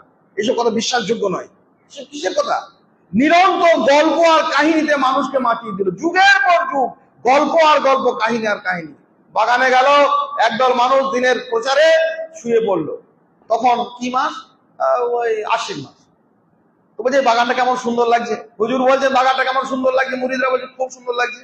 বলছে বাগানে যদি আম হতো তাহলে কেমন ভালো লাগতো। বলে খুব ভালো লাগতো, আশ্বিন মাসে আম কোথাও পাবে। বলে আমি দোয়া করে দিচ্ছি, একটা দোয়া তোমাদেরকে শিখিয়ে দিচ্ছি। বলে একটা অদ্ভুত দোয়া শেখালো। না কোরআনে, না সুন্নাতে, না জয়ীফে, না জালে, না মওজুদে, কোথাও তা কোনোদিন শুনিনি। সেই দোয়াটা তিনি বললেন, বলে এই দোয়াটা সবাই পড়তে লাগলো, বাগানে একদম বড় বড় পাতা মিষ্টি আমে ভর্তি হয়ে গেল। এই দোয়া নবী সাল্লাল্লাহু আলাইহি ওয়াসাল্লাম শেখাননি? রসুনের পাতা খেয়ে দিনের পর দিন, রাতের পর রাত কেটেছে রসুন খেতে। সাহাবীদের মলদার দিয়ে ছাগলের লাদির মতো তারা বিষ্ঠা ত্যাগ করেছেন। এই দোয়া তারা জানতেন না, হুজুর আমাদের জেনে নিলেন। আমরা বলি নাই, আমরা বলবো না, চিরকাল বলবো। আপনি মিথ্যা প্রচার করে যাবেন আর এই মিথ্যার বিরুদ্ধে। তাহলে আহলে হাদিসদের দ্বিতীয় গুরুত্বপূর্ণ কাজ হচ্ছে মিথ্যা কপল কল্পিত চাঁদের বুড়ির মতো ওই সমস্ত কাহিনী, চাঁদে ওই অলিক কাহিনীগুলোকে, এই গল্প গুজবের হাত থেকে মানুষকে নাজাত দেওয়া, মানুষকে বাঁচানো, মানুষকে সজাগ করা, মানুষকে সতর্ক করা। যে কথাগুলো বলছেন ভাই, সে কথাগুলো আছে কোথায়? কিসের নামে? ফজিলতের নামে, দুরুদের নামে, সলাতের নামে, সিয়ামের নামে, অজস্র কথা। আল্লাহ সুবহানাহু ওয়া তাআলা সালাত ফরজ করেছেন, নবী মুহাম্মদুর রাসূলুল্লাহ সাল্লাল্লাহু আলাইহি ওয়াসাল্লাম সালাতের গুরুত্ব দিয়েছেন, আর সেই গুরুত্বের নাম করে তার ওসিলা দিয়ে হাজারো রকমের এই বানোয়াট কাহিনীর কারখানাকে আমরা কোনোদিন সমর্থন করতে পারিনি। সেই জন্য আমাদের লোক সংখ্যা কমেছে। তৃতীয় কাজ, বাতিলের অপনোদন। চিরকাল বাতিল আসে। কে বাতিল আসে? কখনো বলে ইসলাম এসব কিচ্ছু নয়। তসলিমা নাসরিন বই লিখেছে, আমাদের উপমহাদেশে এসছে, বিরাট বাতিলের কারখানা তৈরি করেছে। আর আকীদা এবং মানহাজের যত রকমের বাতিল, নবী সাল্লাল্লাহু আলাইহি সাল্লাম বলেছেন আমার মৃত্যুর পর অন্তত 30 জন লোক আসবে নবুয়তের দাবি নিয়ে। কি কম কথা গো। মির্জা গোলাম আহমদ কাদিয়ানী, আপনারা বলবেন, মনে রাখবেন কিন্তু কথাগুলো। মির্জা গোলাম আহমদ কাদিয়ানী গোটা দেশ, গোটা উপমহাদেশ তন্ন তন্ন ঘুরে বেড়াচ্ছে কি নবুয়তের দাবিদার, আমি নবী। কে বলছে? মির্জা গোলাম আহমদ কাদিয়ানী। সারা উম্মাহ চুপচাপ, কারো মুখে কোনো কথা নাই। জামিয়াতে আহলে হাদিসের পুরোধা ব্যক্তিত্ব সানাউল্লাহ মৃত্যুসরী বললেন, কে তুমি? সর্বপ্রথম মুখ খুললেন যে এতে ইসলাম থেকে খারেজ হয়ে গেছে। ওকে কাফের বলবে একজন কুফরি করছে, নিজে নবুয়তের দাবি করছে যে আমি নবী, এই কথাটার জন্য কুফরি করছে, এই কথাটা বলার কারো সাহস হচ্ছে না। কেন সাহস হচ্ছে না? ওই যে আত্মীয় স্বজন, বন্ধু বান্ধব, মাদ্রাসা, মক্তব, অমুক তমুক কারখানা খুলে রেখেছে, আমার বন্ধ হয়ে যাবে, কি বলে দেবো। মির্জা গোলাম আহমদ কাদিয়ানীকে বলে সানাউল্লাহ মৃত্যুসরী বললেন যে আমার সঙ্গে তোমাকে বাহাস করতে হবে। বলে কোনো বাতিলের সঙ্গে আমি বাহাস করতে রাজি নেই। কে বলছে? গোলাম আহমদ কাদিয়ানী বলছে যে আমার কাছে যদি তুমি এসো, মির্জা গোলাম আহমদ কাদিয়ানী সেদিন বলেছিল, গোলাম আহমদ কাদিয়ানী নামে নেটে সার্চ করবেন, সব ঝরঝর করে বেরিয়ে যাবে। মির্জা গোলাম আহমদ কাদিয়ানী বলছে সানাউল্লাহ মৃত্যুসরীকে চিঠি লিখে জানাচ্ছে, তার মানে আত্মসহায়ক যারা ছিল তারা, যে আমি হলাম নবী, কোন নবীর দায়িত্ব নয় যে বাতিলের কাছে যাবে। তোমার যদি তুমি আমার উম্মত হয়ে তুমি যদি আমার কাছে কিছু জানার থাকে তো এসো। সানাউল্লাহ মৃত্যুসরী বলে আমি তাই যাবো, কিন্তু একা যাবো না, জনসমক্ষে যাব। আর মুবাহাসা হবে, তোমার জন্য বাহাস হবে, শুধু নয় মুবাহালা হবে। এমনকি আল্লাহর কাছে আমরা গজব চাইবো যে আল্লাহ আমি যদি বাতিলের উপর থাকে আমার উপরে গজব আসুক, আর তুমি যদি বাতিলের উপর থাকো তুমি বলবে আমার উপর আল্লাহর গজব আসুক। বলেছিল, আল্লাহর গজব তার উপরে এসেও গেল। কিছুদিনের পরে তার ওইভাবে মৃত্যু হয়েছিল। আমাদের পশ্চিম বাংলাদেশ ইতিহাস বলছি না সব কথা। পশ্চিম বাংলাতে যখন কাদিয়ানীদের উৎপাত এত বাড়লো, আল্লাহ তাকে জান্নাতের উচ্চ জায়গা প্রদান করুন। হাফেজ শাইখ আইনুল বারী আল আলিয়াবী সাহেব, উনি বাংলাদেশের কয়েকজন আলেমকে নিয়ে উত্তর 24 পরগনার ওই স্বরূপনগর ওই এলাকাতে একটা বিরাট বাহাস মঞ্চ তৈরি। আপনি হাকিকাত কো ভুল গয়ে গায়রো কো ফসানা ইয়াদরা। ওই যে বাবারে অমুক জামাতের লোকে আমাদের লোকারণ্য হয়ে যাচ্ছে, আপনাদের জামাতের লোক নেই। আবার কে একটা বেহাদুম ছোড়া বলেছে, বলছে আহলে হাদিসের জামাত চলে না, এরা সব এদিক সেদিক থেকে সিনেটের আকবরের লোক ভাড়া করে নিয়ে আসে। আমরা কাউকে ভাড়া করতে যাইনি, সারা জমিন আমাদের অপেক্ষায় দাঁড়িয়ে ছিল, আজও দাঁড়িয়ে আছে, আগামী দিনও দাঁড়িয়ে থাকবে ইনশাল্লাহ। মির্জা গোলাম আহমদ কাদিয়ানীর যখন এরকম বাড়ন্ত চরম হয়ে গেল, হাফেজ আইনুল বারী গেলেন। তখন তিনি একদম নওজোয়ান। হাফেজ আইনুল বারী গিয়ে একটা কথা বলেছিলেন, নিজের ইতিহাস শোনেননি, নিজের ইতিহাস ভুলে গেছেন। আল্লাহ। হাফেজ আইনুল বারী বলেন আমি একা বাহাস মোনাজারের জন্য আমি যথেষ্ট, আর কাউকে দরকার নেই। প্রচুর আহলে হাদিস আলেম আছেন। উনি উঠে দাঁড়ালেন, আসসালামু আলাইকুম ভাই, কে আছেন? মির্জা গোলাম আহমদ কাদিয়ানীর দলের লোক। তুই একজন বড় আলেম, একজন এসে দাঁড়িয়ে, ঠিক আছে, আমার নাম হাফেজ আইনুল বারী আলিয়াবী, আমি একজন হাফেজ। নবী মুহাম্মদুর রাসূলুল্লাহ সাল্লাল্লাহু আলাইহি সাল্লামের উপর যে কোরআন নাযিল হয়েছে, আলিফ লাম মিম যালিকাল কিতাব থেকে নিয়ে কুল আউযু বিরাব্বিন নাস, এই গোটাটা আমার পরিপূর্ণ মুখস্থ আছে, আমি এখানে দাঁড়িয়ে দাঁড়িয়ে শুনিয়ে দেবো। আর তুমি যদি মির্জা গোলাম আহমদ কাদিয়ানীর উম্মত হও, মির্জা গোলাম আহমদ যদি নবী হয়, তো তার উপরে কি কিতাব নাযিল হয়েছে তার থেকে তুমি 10টা আয়াত শোনাও। সোনাই নদিয়ার ইছামতির তীর দিকে পালা দেওয়ার জায়গা পায়নি, দল বল নিয়ে বাংলার জমিন থেকে উচ্ছেদ হয়ে গেছে। ছিলে কোথায় বন্ধু? বলে আমি ইমানের দাওয়াত দিই, আমি খুব ভালো দিনের কাজ করছি। তখন কোথায় ছিলে? কোরআন আর সুন্নাহর বাতিলের অপরাধনে, বাতিলের বিরোধিতায় প্রতি মুহূর্তে কাজ করেছে কে? আহলুল হাদিস। প্রত্যেকটি জায়গাতে, সে যেখানেই হোক, মানহাজের হোক, সুন্নাতের হোক, অন্যান্য কিছু হোক, সালাত সিয়ামের নিয়ে হোক, কোন রকমের বিদআতি আড়ম্বরের হোক, সমস্ত জায়গাতে যখনই তাদের বাতিল মাথাচাড়া দিয়েছে তারা কথা বলেছেন। নিজেদের দুর্গম পথ পাড়ি দিয়ে যারা দুর্জয় করে জয়, তাহাদের পরিচয় লিখে রাখে মহাকাল। সব যুগে যুগে সব কালে টেকা ভাষ্য সবে ভাল, সব ক্ষয়ক্ষতি খেয়াল খুশিতে পশ্চাতে যায় ফেলে, বন্ধুর পথ একদা তাদের পদতলে ধরে মেলে, আনন্দ শত দল সেই তো জীবন জয় গৌরবে হেসে ওঠে ঝলমল। আহলে হাদিসকে একটা কথাই বলে আমি শেষ করে দিচ্ছি এই কথাটা। আহলে হাদিস হচ্ছে সেই ওয়াহাবিদেরকে চেনার জন্য মালটার জেলে সেলুলার যে নামগুলো লেখা আছে এখনো, তাদেরকে নিয়ে যাওয়া হতো, হত্যা করা হতো, ফাঁসি দেওয়া হতো। ফাঁসির আগে তাদেরকে আহলে হাদিস কিনা ওয়াহাবি কিনা দেখার জন্য বলতো তুমি 2 রাকাত নামাজ পড়ো। নামাজ পড়লো, আল্লাহু আকবার। এই যে ফাঁসির দড়িটা চকচক দেখতে পাচ্ছে, তবুও তারা হাত মেলেছে সঠিকভাবে। তারা জানতেন আমিন বললে আমাকে ফাঁসি দেবে। তারা জানতো রফুল ইয়ামান করলে আমরা ফাঁসি দেবে। সারা পৃথিবীর ঐতিহাসিকরা একমত, কোনো দ্বিমত নেই। ফাঁসির দড়িটা চোখের সামনে তাকিয়ে দেখে যারা আমিন বলেছেন তারা আহলে হাদিস। আপনাকে ভয় লাগছে? আত্মীয় স্বজন হয়েছে, কি হয়েছে? আত্মীয় স্বজন আছে, থাকবে, মুরগি করে খাওয়াবেন, বিরিয়ানি খাওয়াবেন, তাই বলে আপনি বেদাত করবেন? জন্ম সময় বেদাত, মৃত্যুর সময় বেদাত, জানাজার সময় গিয়ে বেদাত, কবর দিতে গিয়ে বেদাত, মরার পরে 4 দিনে একবার বেদাত, 40 দিনে আরেকবার বেদাত, এই করে যেতে হবে নাকি আমাকে? ভুল হচ্ছে। আপনি হাকিকাত কো ভুল গিয়ে, নিজের ইতিহাস ভুলে গিয়ে অপরের ফাসানাকে নিয়ে, অপরের এসব গাল গল্প নিয়ে থাকার কোনো কল্যাণ নেই। কাজেই কম হয়ে যাওয়ার কারণ অনেকগুলো আছে।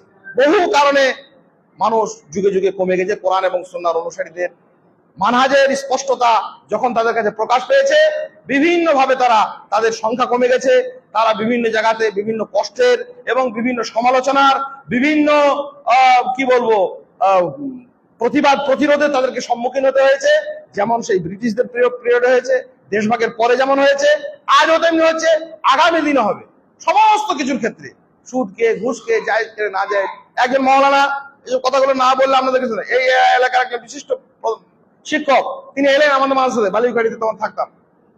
এসে বলছেন, আমি হ্যাঁ গো, ওনার কাছে আমাদের মাদ্রাসার কমিটির আরো লোকজন আছে, খুব গুরুত্বপূর্ণ কথা, একটা লোক শুনলে আমি খুশি হব, একজন মনে রাখলে আমার নিয়ত পূর্ণ হবে। সেই বড় বুজুর্গ মাওলানা বলছেন, ওনাকে সব জিজ্ঞাসা করতে যাচ্ছে, জাকাতের মাল মসজিদে তো দেওয়া যাবে না। মাওলানা সাহেব শুনবেন, জাকাতের মাল মসজিদে দেওয়া যাবে না?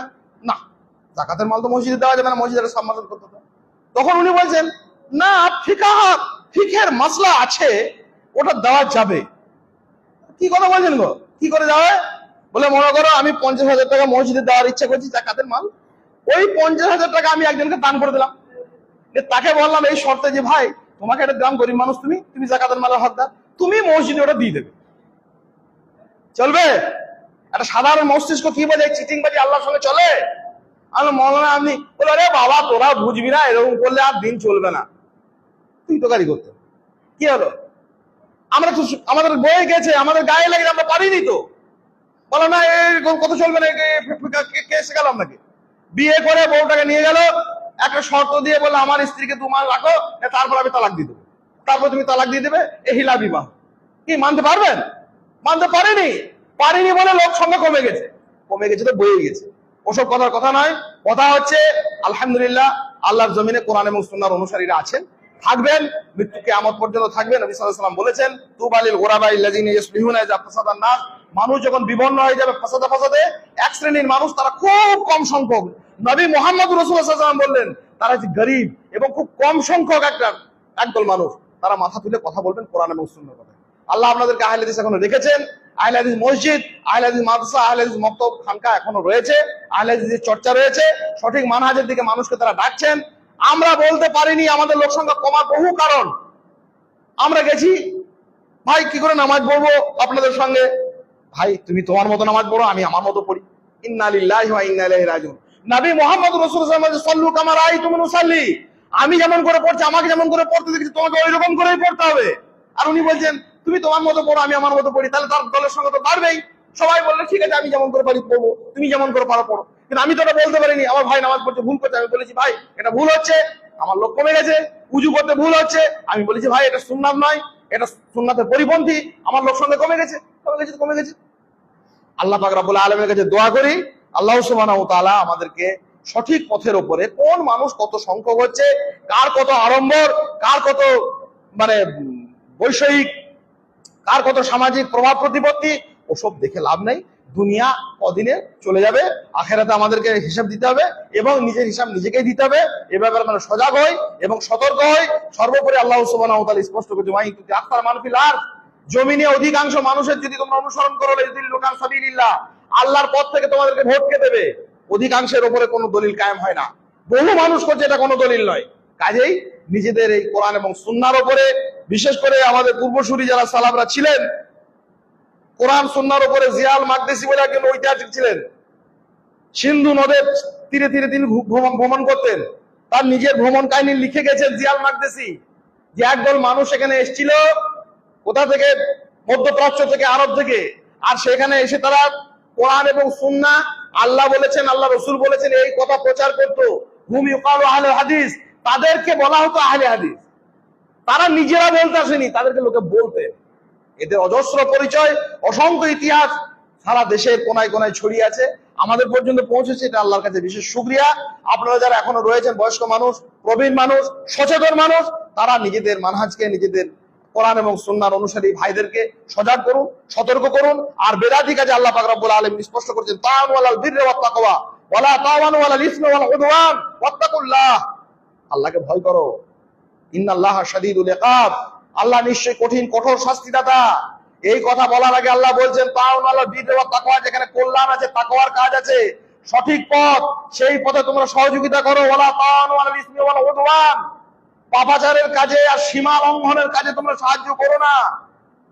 আমরা যেন ভুলে না যাই, আমরা সেইখানে সহযোগিতা করব, সেখানে আন্তরিকভাবে সময় জ্ঞাপন করব, সময় ব্যয় করব, যেখানে পবিত্র কোরআন এবং সুন্নাহর নির্দেশনা আছে। যেখানে নেই, সে আত্মীয় হোক, স্বজন হোক, যত ক্ষয়ক্ষতি আমাকে পোহাতে হয় হোক, কিন্তু আমরা সেখানে আপোষ করতে পারি না। কোরআন ও সুন্নাহর ক্ষেত্রে, মানহাজের ক্ষেত্রে, আমাদের স্পষ্ট দিনের ক্ষেত্রে আল্লাহ পাক রব্বুল আলামিন আমাদেরকে, যেমন আমার পূর্বসূরীদের বহু মেহনতের, বহু পরিশ্রমে এখনো পর্যন্ত আহলে হাদিস মসজিদ হিসাবে, আহলে হাদিসদের মসজিদদের এই জুমার এই খুতবার মেম্বারটা। আর একটা কথা বলে দিই,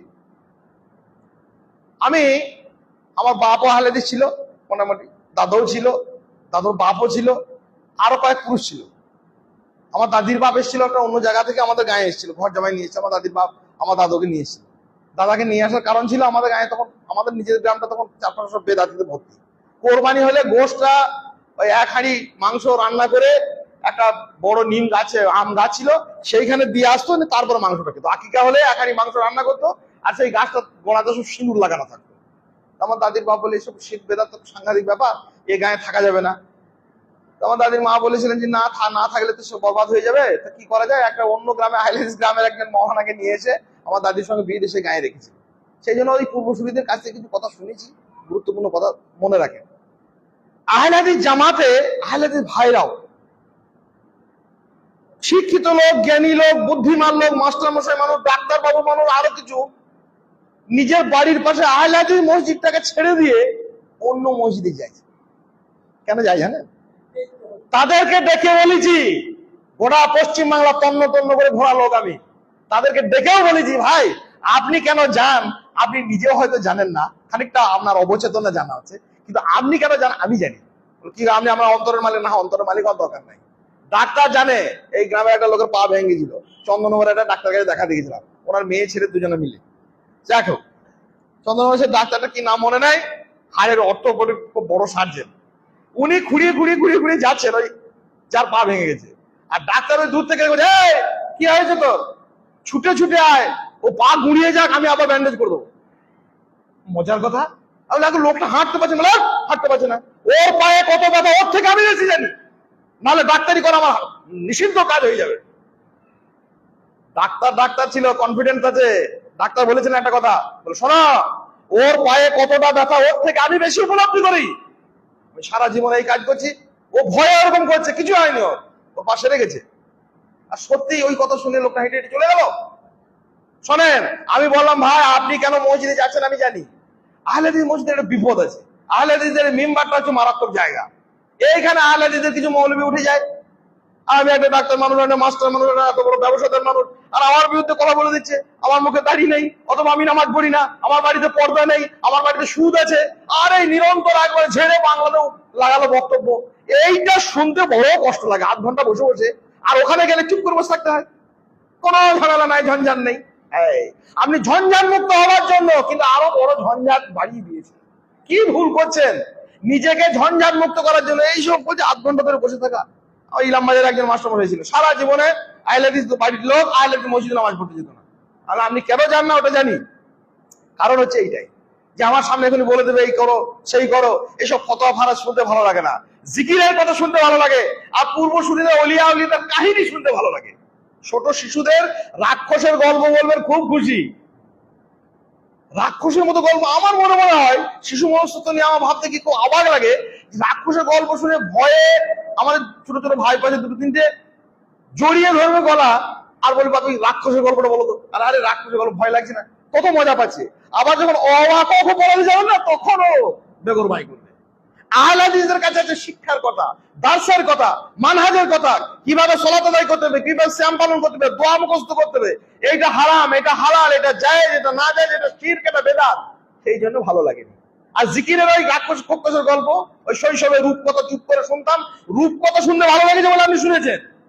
ভাই, নিজের ভুল নিজে করবেন না, নিজেকে হারিয়ে নিজে বাড়াই নিজেরই ক্ষতি।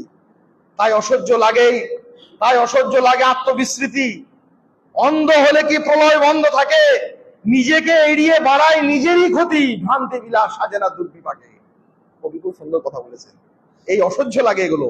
অন্ধ হলে প্রলয় বন্ধ থাকে না। আমি চোখ দুটো বন্ধ করলে যে প্রলয় বন্ধ থাকবে না, চারপাশে প্রলয় ঘটতেই থাকবে। চোখ খুলুন, কান খুলুন, কোরআন এবং সুন্নাহ মওজুদ আছে, বিভিন্ন জায়গাতে সার্চ করুন, বিভিন্ন আলেম ওলামাদের জিজ্ঞাসা করুন। আমার কথা শেষ কথা নয়, কারোর কথা শেষ কথা নয়, আল্লাহর কথা শেষ কথা, নবী মুহাম্মদুর রাসূলুল্লাহ সাল্লাল্লাহু আলাইহি ওয়াসাল্লামের কথা শেষ কথা। সেই কথার উপর আমান্না সাদ্দাক না করে নিজের আমল আখিরাতকে তৈরি করি। আল্লাহ পাক রব্বুল আলামিন আমাদের সেই তৌফিক দিন, আল্লাহুম্মা আমিন। একটা বক্তব্য গুটি করে কথা বলবো ভেবেছিলাম, এইসব কথাগুলো বলতে গিয়ে আর সব ভুলে গেলাম। ভাই, সেই কথাটা বলে শেষ করে দিই। সেটা হচ্ছে এরকম, আমরা দুনিয়াতে বেঁচে আছি আলহামদুলিল্লাহ। তো দুনিয়াতে বাঁচতে গেলে আমাদের কিছু জিনিসের প্রয়োজন। ভালো কাজ করার জন্য, সুস্থভাবে বেঁচে থাকার জন্য, সমাজে চলার জন্য খাওয়ার দরকার, পোশাকের দরকার, ঘরবাড়ির দরকার, এগুলো দরকার। এগুলো এসেন্সিয়াল জিনিস, এগুলো আল্লাহর কাছে চাইবো। আর সেই সঙ্গে আরেকটি জিনিসের দরকার, সেইটা না থাকলে সব বরবাদ হয়ে যাবে। সেটা হচ্ছে খুব গুরুত্বপূর্ণ, আমাদের আছে ওটা, আমাদের নেই কারণ তা নয়, কিন্তু ওটা আমরা খেয়াল করি না। সেটা হচ্ছে সম্মাননা। রুজি যেমন আমাদের প্রয়োজন প্রতিটি মানুষের জন্য, তেমনি আরেকটা অত্যন্ত গুরুত্বপূর্ণ সম্পদ হচ্ছে সম্মাননা, আত্মসম্মান বোধ। কারো যদি এটা না থাকে, একটা ভিখিরি, একটা রাজা, একটা ফকির, একটা চাষি, একটা কলকারখানার মজুর, একটা শ্রমিক, প্রত্যেকের একটা সম্মান আছে, ইজ্জত আছে। এটা যদি না থাকে, মানুষ হিসাবে বেঁচে আমার মনে হবে লাভ নেই, অসহ্য লাগবে। আর একটা মজার ব্যাপার হচ্ছে, সম্মান বোধ যদি কারণ না থাকে, তার দ্বারা হেন অপরাধ নেই আর সেটা করতে সে বাধা পাবে, সব কিছু করে বেড়াবে। সেই জন্য এই সম্মাননাটা দরকার। আমি আজকে দু চারটে কথা 5-7 মিনিট বলছি। সম্মানটা কোথা থেকে, যেমন আমরা রুজির জন্য তালাশ করি, রুজি যেমন বিভিন্ন জায়গা থেকে অর্জন করার চেষ্টা করি, তেমনি আমাদেরকে সম্মান যে জায়গা থেকে আসে সেই জায়গা থেকে গ্রহণ করতে হবে।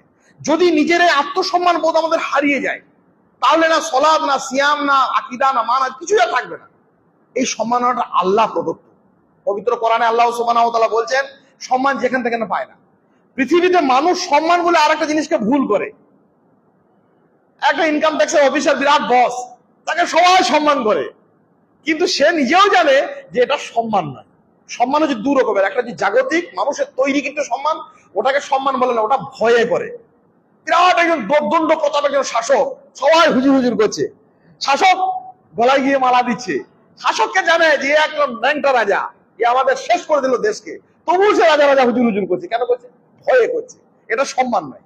সম্মান হচ্ছে স্বতঃপ্রণোদিত হয়ে অন্তরের অন্তঃস্থল থেকে মানুষ যার প্রতি ভালোবাসা প্রকাশ করে, আর সে নিজেও অনুভব করে আল্লাহ সুবহানাহু ওয়া তাআলার মানে একবার রহমত, দয়া, করুণা তার উপর আসে, যে না, আমার একটা সম্মাননা বোধ আছে। সম্মান তাকে বলে যা আপনাকে মন্দ কাজ করতে বাধা দেয়, যে না, আমি এই কাজটা করব। মনের ভিতরে প্রবৃত্তি জাগলেও ভালো কাজে সে আপনাকে উদ্বুদ্ধ করে, আর মন্দ কাজ থেকে আপনাকে দূরে সরিয়ে রাখে। এটা সম্মান। এই সম্মানের কোথা থেকে আসবে, এই নিয়ে দু চারটে কথা বলি। আল্লাহ পাক রব্বুল আলামিন পবিত্র কোরআনে স্পষ্ট করছেন, আয়াবগুনা ইন্নাহুল ইজ্জাহ, তারা কি আল্লাহ বাদ দিয়ে অন্যের কাছে সম্মান চায়?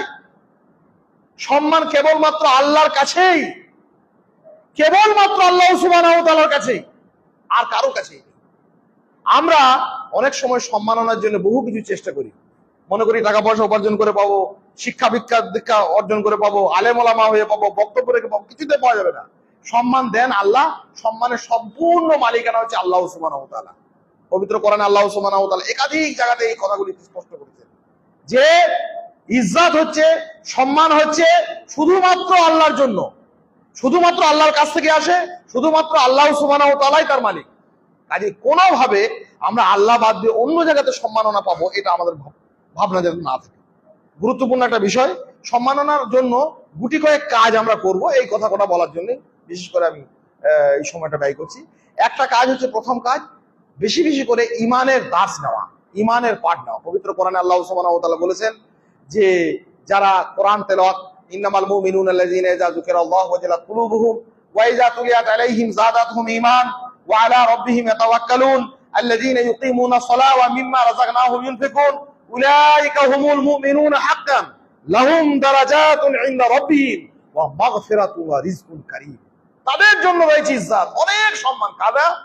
কোরআন শুনলে যাদের অন্তর কেঁপে ওঠে, আল্লাহর আয়াত নিদর্শনাবলী যাদেরকে প্রকম্পিত করে তোলে, যারা সালাত কায়েম করে আর যারা নিজেদের সম্পদ থেকে ব্যয় করে, এই সমস্ত কাজগুলো যারা করে, প্রকৃত মুমিন যারা, তারা আল্লাহ সুবহানাহু ওয়া তাআলার পক্ষ থেকে সম্মানের অধিকারী। আল্লাহ তাদেরকে ইজ্জত দেন। আপনি দুনিয়াতে পাবেন, আখিরাতে পাবেন, স্ত্রীর কাছে পাবেন, সন্তানের কাছে পাবেন, প্রকৃত পরিবেশের কাছে পাবেন, অন্যান্য মানুষের কাছে পাবেন, কোনো অসুবিধা নেই। কি করতে হবে? ঈমান আনতে হবে। দ্বিতীয়, সালাতে মনোযোগী হন, নামাজে। নবী মুহাম্মদ রাসূলুল্লাহ সাল্লাল্লাহু আলাইহি সাল্লাম যেভাবে নামাজ পড়েছেন, নামাজের মধ্যে অনেকগুলো সম্মান। আপনি উজু করবেন, উজু করে বাড়ি থেকে আসবেন, আপনার প্রত্যেকটা পদক্ষেপ একটা করে সম্মান। আপনি মসজিদে এসে নামাজের জন্য অপেক্ষা করবেন, আপনার একটা করে সম্মান। 2 রাকাত সালাত আদায় করবেন, একটা করে সম্মান। 2 রাকাত নামাজ পড়বেন এমনি উজু করে, জান্নাতে পদধ্বনি গুঞ্জরিত হয়েছে। নবী সাল্লাল্লাহু আলাইহি ওয়াসাল্লাম জান্নাতে গিয়েছিলেন, এসে বলছেন, কি ব্যাপার গো বিলাল, তোমার পায়ের শব্দ জান্নাত মুখরিত হয়ে গেল। জান্নাত তখন বেঁচে রয়েছে মানুষটি। বিলাল রাদিয়াল্লাহু তাআলা বললেন, আমি তো এমন কিছু করি না, আমি উজু করি আর আল্লাহকে স্মরণ এলে আমি তখন উজু করি আর 2 রাকাত গিয়ে মসজিদে নামাজ পড়ি। নামাজের মধ্যে নবী সাল্লাল্লাহু আলাইহি ওয়াসাল্লাম বলছেন, আমি তোমাদেরকে এমন একটা কথা বলে দেবো, গুনাহ মাফ করে আর তোমাদেরকে কি করে? তোমাদের সম্মান বৃদ্ধি করে। সেটা হচ্ছে সালাতে পাবন্দী হওয়া, সালাতে যত্নশীল হওয়া। বেশি বেশি করে আমরা ফরজ নামাজগুলো তো পড়বই, সুন্নাত, বিতের, এত সম্মানিত সে হবে। হাদিসে নববীতে নবী মুহাম্মদ রাসূলুল্লাহ সাল্লাল্লাহু আলাইহি ওয়াসাল্লাম হাদিসে কুদসিতে বলছেন, যখন কোনো মানুষ ফরজ ইবাদতগুলো করার পরে নফল ইবাদতে মনোযোগী হয়, আল্লাহ সুবহানাহু ওয়া তাআলা খুশি হয়ে, আল্লাহ বলছেন, আমি তার চোখ হয়ে যাই। কিরকম কথা একটা! আল্লাহ বলছেন আমি তার চোখ হয়ে যাই, সেই জন্য ওই চোখে আর খারাপ কিছু দেখে না। আমি তার কান হয়ে যাই, সে আর কিছু খারাপ শোনে না। আমি তার হাত হয়ে যাই, সে আর অন্যায় কিছু কাজ করতে পারে না। সুবহানাল্লাহ। কে? নফল ইবাদতকারীর জন্য এই সম্মাননা রয়েছে। আর নামাজের কাতারে সোজা করা, আর কাতারের মধ্যে ওই মধ্যবর্তী ফাঁকটাকে না রেখে এতটা লম্বা লম্বা করে ওইদিকে দাঁড়ালো ওইদিকে দাঁড়ালো, এটা না করে এই কাতারের ফাঁক পরিবর্তন করা, আল্লাহ রাসূল সাল্লাল্লাহু আলাইহি সাল্লাম বলছেন যে এটা আল্লাহ পাক রব্বুল আলামিনের পক্ষ থেকে সম্মাননার একটা বড় কারণ। ইন্নাল্লাহা ওয়াল মালায়েকাতাহু ইউসাল্লুনা আলাল লাযিনা ইয়াসিলুনা সুফুফ। আল্লাহ এবং তার ফেরেশতা মণ্ডলী, আল্লাহ সুবহানাহু ওয়া তাআলা রহমত বর্ষণ করেন, ফেরেশতা মণ্ডলী তাদের জন্য দোয়া করেন যারা কাতার সোজা করে। আর ওমান সাদ্দা ফুরজাতান, যারা ওই কাতারের মধ্যবর্তী জায়গাটাকে পূরণ করে দেন, মানে সুন্দরভাবে গাঁটে গাঁট পায়ে পা মিলে বসে, আল্লাহ পাক রব্বুল আলামিন তাদের জন্য দারাজাকে বৃদ্ধি করে, তাদের জন্য সম্মাননা বৃদ্ধি করে। সহজ সহজ কাজ। মসজিদে আমরা আসবো, উজু করে, উজু অবস্থাতে প্রত্যেক পদক্ষেপে আমরা সম্মাননা পাবো। আমরা সালাত কায়েম করবো, সেখানে সম্মাননা পাবো। বেশি বেশি করে নফল ইবাদত করবো, সম্মাননা পাবো। আল্লাহ পাক রব্বুল আলামিন আমাদের ইজ্জত দেবেন। আর কি করব? কাতার সোজা করব, কাতারের মধ্যবর্তী ফাঁক পূর্ণ করবো। আর কি? বিনয়ী হয়ে যান। বিনয়ী হওয়ার মধ্যে অনেক সম্মাননা রয়েছে। রাসূলুল্লাহ সাল্লাল্লাহু আলাইহি ওয়াসাল্লাম স্পষ্ট বিভিন্ন জায়গাতে বর্ণনা করেছেন, বিনয়ী বলতে আমরা বিনয়ী হই, নতজানু হই। কিন্তু এই নতজানু হওয়াটা আমরা ভয়ে হই। শাসকের কাছে হই, মোড়ল মাতব্বরদের কাছে হোক, দর্দণ্ড প্রতাপ কোনো লোকের কাছে হই, দুর্বলের কাছে আমরা হতে পারি না। রাসূলুল্লাহ একটা কথা, সালাফদের একটা মানহাজের কথা বলে দিই। সেটা হচ্ছে এই, আপনার আমার চরিত্র ভালো আর মন্দ সেটা পরিষ্কার বোঝা যাবে। কোন মানুষের চরিত্রের মানদণ্ড হচ্ছে তার অধস্তন লোকদের সঙ্গে সে কি ব্যবহার করে তার উপর, ঊর্ধ্বতন লোকদের উপর নয়। আমার ওপরওয়ালা যারা আছে তাদের সঙ্গে তো ভালো ব্যবহার সবাই করে। বসকে তো সবাই বলে, ফুড ইন্সপেক্টরকে সবাই হুজুর হুজুর করবে, রেশন দোকানের মালিক তো ফুড ইন্সপেক্টর স্যার স্যার করেই যাবে। কিন্তু রেশনের মাল যে নিতে আছে তার সঙ্গে কি ব্যবহার করছে ওইটা হচ্ছে ব্যাপার। চাষি যখন আড়তে যাবে, মহল্লা যাবে, অন্যান্য যাবে, তখন তো তার সঙ্গে ভালো ব্যবহার করবে। চাষি যখন একজন কর্মীকে কাজে লাগিয়েছে, একজন লেবারকে, শ্রমিককে, তার সঙ্গে কি ব্যবহার করছে, তার সঙ্গে কি ভাষা ব্যবহার করছে, এইটা সালাফদের একটা কল হচ্ছে যে কোন মানুষ তার ঊর্ধ্বতন কর্তৃপক্ষের নয়, অধস্তন নিচু শ্রেণীর মানুষের সঙ্গে কি আচরণ করে, এটা তার চরিত্রের মানদণ্ড নির্ণয় করে। আমি চরিত্রহীন যদি আমি আমার নিচের তলার লোকদের সঙ্গে ভালো ব্যবহার না করি, আর আমরা তাই করে যাই, এটা কখনো আমরা যেন না করি। মা বাবার সঙ্গে ভালো ব্যবহার করবেন। ভাই এটা বহুবার বলেছি, বিভিন্ন ভাবে আলোচনা হয়েছে। নবী সাল্লাল্লাহু আলাইহি ওয়াসাল্লামের স্পষ্ট হাদিস, আল্লাহ সুবহানাহু ওয়া তাআলা বলছেন যে কিয়ামত জান্নাতে একটা লোককে জিজ্ঞাসা করা হবে সেই লোকটা নিজেই জিজ্ঞাসা করবে, মানে ওনার দরজা জান্নাতের মধ্যে বেড়েই যাচ্ছে। জান্নাতের দরজা সম্মান বেড়ে যাওয়া মানে মানে একটা জান্নাতে ছিল সে থাকতে উঁচু জান্নাতে যাচ্ছে, একটা জায়গা ছিল আরো বড় জায়গা দেওয়া হচ্ছে, এইরকম করে তার সম্মাননা বেড়েই যাচ্ছে। তখন ওই লোকটি বললেন যে রব্বি, হে আমার রব, আমার প্রতিপালক, মিন আইনা হাজা, এটা কোথা থেকে আসছে? আমি তো এত সম্মানে, মানে আমি নামাজ টামাজ পড়তাম, ভালো লোক ছিলাম, যাই ছিলাম, জান্নাত পেয়েছি, কিন্তু আমি এত সম্মানের অধিকারী নই। তখন আল্লাহ সুবহানাহু ওয়া তাআলা তাকে উত্তর দেবেন যে বান্দারে, তোমার এমন একটা সন্তান, ইস্তেগফারে ওয়ালাদিক, তোমার সন্তান তোমার জন্য এত ক্ষমা চেয়েছে, এত দোয়া করেছে যে তোমার জান্নাত প্রাপ্তির পরেও সেটা বেড়েই যাচ্ছে, তোমার সন্তান দোয়া করেই যাচ্ছে, তা আমি কি করবো? সেই জন্য তোমার সম্মান আমি বাড়িয়েই যাচ্ছি। আমরা এমন সন্তান রেখে যাব যারা আমাদের জন্য দোয়া করে, আমাদের জন্য সালাতে, আমাদের নামাজে, তাদের ইবাদতে আমাদেরকে বিভিন্ন ভাবে তারা আমাদের জন্য দোয়া করে, আমাদের জন্য সাদকা করে, আমাদের জন্য ইস্তেগফার করে। এটা সম্মাননা বৃদ্ধির একটা গুরুত্বপূর্ণ বিষয়। আর বেশি বেশি করে সাজদা, বেশি বেশি করে সাজদা করা। আল্লাহ রাসূল সাল্লাল্লাহু আলাইহি সাল্লাম বলছেন, সম্মাননার জন্য যে লোক একটা সাজদা করে আল্লাহ পাক রব্বুল আলামিন একটা মর্যাদা বৃদ্ধি করেন। আর প্রতিনিয়ত যারা আল্লাহ সুবহানাহু ওয়া তাআলার জন্য, শুধুমাত্র আল্লাহর জন্য যারা মাথাকে নুয়ে দেয়, আল্লাহর জন্য আপনি মাথা নাড়াবেন আর আল্লাহ সুবহানাহু ওয়া তাআলা আপনার সম্মান বৃদ্ধি করবেন, এটা হয়। কাজেই নিরন্তর আমরা গুটি কয়েক কাজ, খুব সহজ সরল আমল আমাদের মান সম্মান বৃদ্ধির জন্য করব। কারণ একটা কথা মনে রাখবেন, সম্মাননা যদি বুকের ভিতরে আপনার আসে, অন্যান্য মানুষের মধ্যে আসে, তাহলে ইজ্জতের একটা বড় প্রভাব আছে। সেই লোকটা পাপাচার করতে পারে না, সেই লোকটা খুব কুণ্ঠিত হয়। আর সম্মানহীন ভিতর থেকে যদি সম্মাননা বোধ চলে যায়, তাহলে দুনিয়ার কোনো পাপ করতে তার দ্বিধা আসবে না, কিচ্ছু সে মনে করবে না। এই মাঝে থাকতাম, খুব মজার কথা, একটা ছেলে মসজিদে কামরাতে পকেটে খুচরো পয়সা এদিক সেদিক রেখে দিই অগোছালো ভাবে। ও এই সপাচেক টাকা, আগে 500 টাকার নোট মাঝে থেকে চলে গেছিল, নিয়ে চলে গেছিল। তা আমি কোন খুঁজেছি, কিন্তু ও যে নিয়ে গেছে আমি জানি না। অনেকদিন পর ওই যখন তক্তপোষের ওই ইয়েটা, মাদুরটা, তারপরে ওই তোষকটা ঝাড়তে গিয়ে দেখছি একটা কাগজ, সে কাগজে একটা লম্বা চিঠি লেখা আছে। আপনাদেরকে আজকে বললাম, জীবনে কেউ জানে না।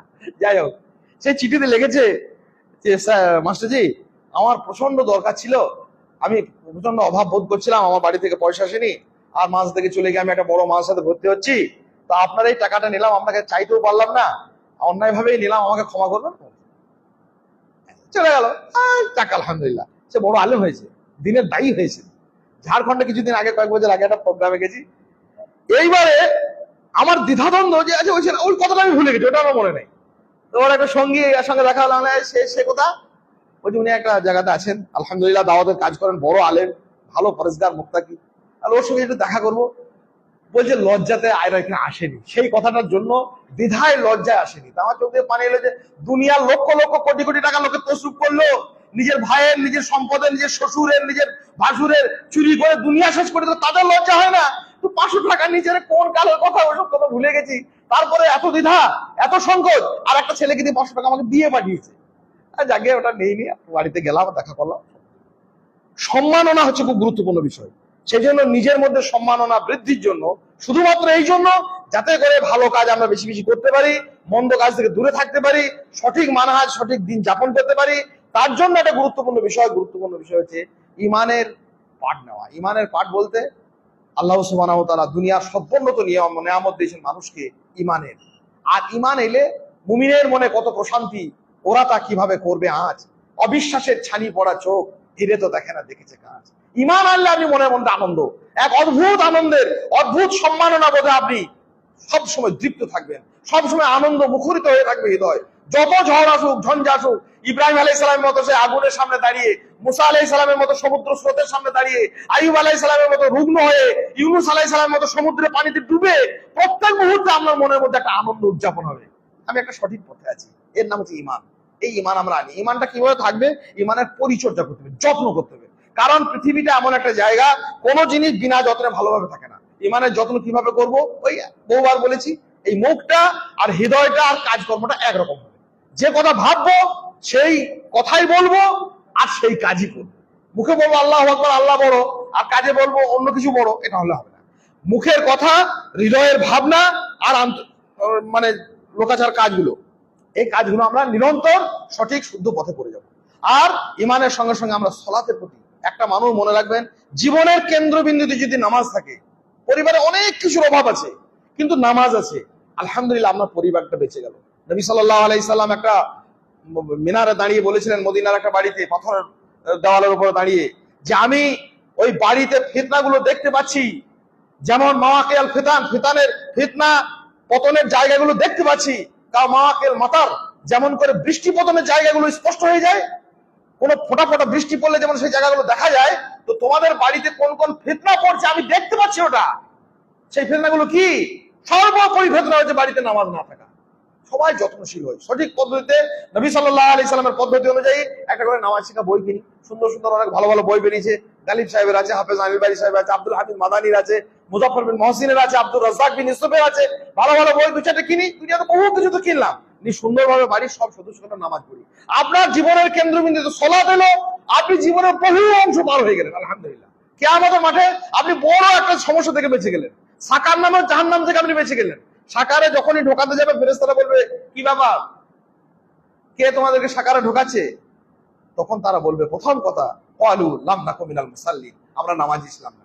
আমরা যেন এই ধরনের পাপাচার থেকে দূরে থাকি এবং আমাদের সম্মাননা বৃদ্ধির জন্য সলাতে মনোযোগী হই, কাতার সোজা করি, অন্যের হক আদায় করি, আর সর্বোপরি অধস্থ নিচের যারা তবকায় আছে, নিজের সন্তান হোক, নিজের স্ত্রী হোক, পরিবারের অন্য লোক হোক, দাস দাসী হোক, কাজে কর্মের লোক হোক, আমি যার উপরে কর্তৃত্ব করি তার সঙ্গে যেন আমরা বিনয়ী হই, ভালো ব্যবহার করি, এটা নিরন্তর করি। আর মা বাবার জন্য দোয়া করার জন্য, যারা আমরা রয়েছে, আমাদের মা বাপ চলে গেছেন, তাদের জন্য আমরা দোয়া করি, আমরাও সেই সন্তানকে রেখে যাই যারা আমাদের জন্য দোয়া করেন। সর্বোপরি সম্মাননার একটা বড় দাবি আপনাকে মুখর রাখবে। এই যে আজকে আমরা ঢলে পড়ি বিভিন্ন জায়গাতে, বেদাতি থেকে ঢলে যাচ্ছি, কুফরি থেকে ঢলে যাচ্ছি, ফাসেকদের থেকে আমরা ঢলে পড়ছি, মূর্তি পূজারীদের দেখে মনে করছি আমরা বাহ দারুণ ভালো কাজ করছি। কখনো না।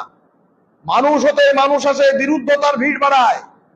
কোরআনে আল্লাহ বলেছেন একটা কথা, এটা বলে শেষ করি, যে দেখো আফামা ইয়ামশি মুকিবান আলা ওয়াজহি, যারা মাটিতে মুখ রোগড়ে চলে তারা, আম্মা ইয়ামশি সাবিয়ান আলা সিরাতিন মুস্তাকিম, আর যারা মাটির উপরে সঠিক পথের উপরে কোমর মেরুদণ্ড হাত সোজা করে যারা চলে তারা সমান। মাটিতে মুখ রোগড়ে কারা চলে গো? সরীসৃপ, সাপ, ছুঁচো, ইন্দুর, বান্দর, ইন্দুর, কাঠবিড়ালি, এরা সরীসৃপ প্রাণী। তো মাটিতে আল্লাহ বলে যে মাটিতে মুখ রোগড়ে যারা চলে তারা, আর মেরুদণ্ড সোজা করে যারা সঠিক পথের ওপর চলে তারা কি কখনো সমান? এখানে সেখানে যা পাবে, বাতিল, শীত পেলো, বেদাত পেলো, যা পেলো তাদের মানে নুয়ে পড়লো এরা, আর যারা সমস্ত রকমের বাতিলের বিরুদ্ধে মাথা উঁচু করে চলে তারা কি সমান হয়? আল্লাহ কি সুন্দর উপমা দিচ্ছেন। কবি বলছেন, আমাদের দেশের কবি, মানুষ থেকে মানুষ আসে, বিরুদ্ধতার ভিড় বাড়ায়। তুমিও মানুষ, আমিও মানুষ, তফাৎ শুধু শীত দাঁড়ায়। একটা মানুষের সঙ্গে একটা মানুষের ফারাক হচ্ছে আপনার মেরুদণ্ডটা কত সোজা। জালিমের কাছে হোক, ধনির কাছে হোক, শিরকের কাছে হোক, বেদাতের কাছে হোক, আপনার হাড় মেরুদণ্ডের কতটাই সোজা। আপনি কথা বলেছেন, এটা আপনার ইমানের বড় পরিচয়, এটা আপনার সম্মাননার বড় পরিচয়, এটা আপনার আত্মমর্যাদার পরিচয়, কিয়ামতের মাঠে সোজা হয়ে দাঁড়িয়ে থাকার একটা পরিচয়। আল্লাহ পাক রব্বুল আলামিন দুনিয়াতে এবং আখিরাতে মেরুদণ্ড সোজা করে আমাদেরকে থাকার এবং সেদিন উপস্থিত হওয়ার তৌফিক দিন। আল্লাহুম্মা আমিন। আস্তাগফিরুল্লাহ লি ওয়া লাকুম ওয়া লিসাইরিল মুসলিমিন ফাস্তাগফিরু ইন্নাহু হুয়াল গাফুরুর রহিম। এখন কথা হচ্ছে, বলুন। মসজিদে প্রথম কাতার সিগা দিতে হবে, 46 বছর পড়ছে।